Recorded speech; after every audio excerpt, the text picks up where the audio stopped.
Assalamualaikum warahmatullahi wabarakatuh. Shalom, Om Swastiastu, Namo Buddhaya, Salam Kebajikan. Pada kesempatan kali ini, saya dan teman-teman kelompok 11 akan memaparkan materi kami, dan topik yang akan kami bahas yaitu mengenai identifikasi simplisia. Sebelum itu, saya ingin memperkenalkan anggota kelompok kami. Next. Yang pertama ada Gritlia Rangotwat, yang kedua ada Chelsea Rauf, yang ketiga ada saya sendiri sebagai moderator, Sania Iskandar, yang keempat ada Fania Fuad, dan yang terakhir ada Dianita Momongan. Sekarang kita masuk pada topik pembahasan, dan materi pertama akan dipaparkan oleh Gritlia Rangotwat. Dipersilakan. Baik, terima kasih moderator. Yang pertama, apa itu identifikasi simplisia? Identifikasi simplisia merupakan identifikasi awal untuk menentukan adanya komponen seluler yang spesifik dari tanaman itu sendiri dan dapat digunakan sebagai pedoman standarisasi bahan atau simplisia. Identifikasi simplisia melibatkan analisis dan penentuan ciri-ciri fisik, kimia, dan mikroskopis dari bahan nabati. Tujuannya adalah untuk mengidentifikasi dan memastikan keaslian dan kualitas bahan baku tersebut. Adanya identifikasi dapat menjamin kebenaran bahan baku obat tradisional, dalam hal ini simplisia agar terjamin kualitas dan kemanfaatannya. Nah, selanjutnya pengertian simplisia. Pengertian simplisia menurut Departemen Kesehatan RI adalah bahan alami yang digunakan untuk obat dan belum mengalami perubahan proses apapun dan kecuali dinyatakan lain umumnya berupa bahan yang telah dikeringkan. Nah, simplisia adalah istilah yang digunakan dalam farmasi untuk merujuk pada bagian-bagian tumbuhan atau bahan alami lainnya yang digunakan sebagai bahan baku dalam pembuatan obat. Simplisia juga dikenal sebagai bahan baku nabati. Nah, simplisia dapat berupa bagian-bagian tumbuhan seperti akar, batang, daun, bunga, buah, biji, kulit kayu, atau bahkan seluruh tumbuhan. Simplisia dapat digunakan dalam bentuk asli seperti akar kering, daun kering, atau serbuk simplisia, atau dapat diproses lebih lanjut menjadi ekstrak, minyak atsiri, atau bentuk lain yang sesuai dengan penggunaannya. Dikembalikan kepada moderator. Baik, terima kasih kepada Gritlia yang telah memaparkan materi. Pemaparan materi selanjutnya akan dipaparkan oleh Chelsea. Dipersilakan. Baik, kita masuk dalam penggolongan simplisia.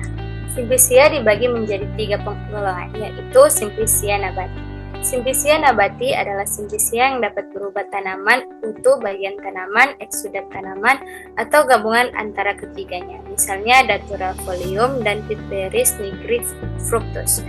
Eksudat tanaman adalah isi sel yang secara spontan keluar dari tanaman atau dengan cara tertentu sengaja dikeluarkan dari selnya.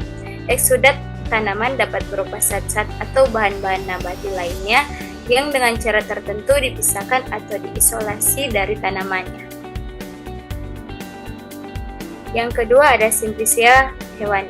Simplisia hewani merupakan simplisia atau bahan yang berasal dari hewan, meliputi kulit, daging, ataupun tulang. Contohnya pemanfaatan simplisia dari hewan adalah pembuatan kapsul yang berasal dari tulang ikan lele atau minyak ikan, atau Oleum equanis aceli dan madu meldapuratum. Penggunaan simplisia hewani harus mematuhi aturan dan regulasi yang berlaku. Untuk memastikan perlindungan terhadap spesies hewan yang terancam punah atau praktik yang tidak etis, sebelum menggunakan simplisia hewan, penting untuk memastikan bahwa sumber berasal dari sumber yang terpercaya dan diolah dengan baik sesuai dengan standar yang ditetapkan. Dikembalikan kepada moderator. Baik, terima kasih kepada Chelsea yang telah memaparkan materi. Materi selanjutnya akan dipaparkan oleh Dianita. Dipersilakan. Baik, kita masuk pada golongan yang terakhir, yaitu simplisia pelikan atau mineral. Simplisia pelikan atau mineral adalah simplisia berupa bahan pelikan atau mineral yang belum diolah atau telah diolah dengan cara sederhana dan belum berupa bahan kimia murni. Contohnya yaitu serbuk seng dan serbuk tembaga. Mineral dapat digunakan dalam industri farmasi atau suplemen sebagai bahan tambahan seperti dalam bentuk suplemen mineral. Namun, penting untuk dicatat bahwa penggunaan mineral dalam pengobatan atau suplemen harus mematuhi dosis yang aman dan rekomendasi yang tepat. Silakan kepada moderator. Baik, terima kasih kepada Dianita yang telah memaparkan materi. Pemaparan materi selanjutnya akan dipaparkan oleh Fania Fuad. Dipersilakan. Selanjutnya ada metode Simplicia. Metode Simplicia meliputi pengamatan makroskopik dan mikroskopik. Yang pertama, metode makroskopik. Metode ini melibatkan pengamatan langsung menggunakan mata atau dengan bantuan alat seperti lup atau mikroskop tangan. Pengamatan makroskopik dilakukan untuk menganalisis ciri-ciri fisik Simplicia yang dapat diamati secara kasat mata, seperti bentuk, ukuran, warna, tekstur, aroma, dan rasa. Identitas makroskopik didasarkan pada bentuk, ukuran, warna, dan karakteristik permukaan. Yang kedua ada metode mikroskopik. Metode ini melibatkan penggunaan mikroskop untuk memperbesar dan mengamati struktur Simplicia secara rinci. Pengamatan mikroskopik dilakukan pada tingkat sel atau jaringan yang membantu dalam mengidentifikasi komponen-komponen penting Simplicia. Misalnya, dengan menggunakan mikroskop dapat dilihat struktur seluler seperti sel-sel parenkimatik, trakeit, xilem, floem, atau kelenjar yang hadir dalam Simplicia. Selanjutnya saya kembalikan kepada moderator.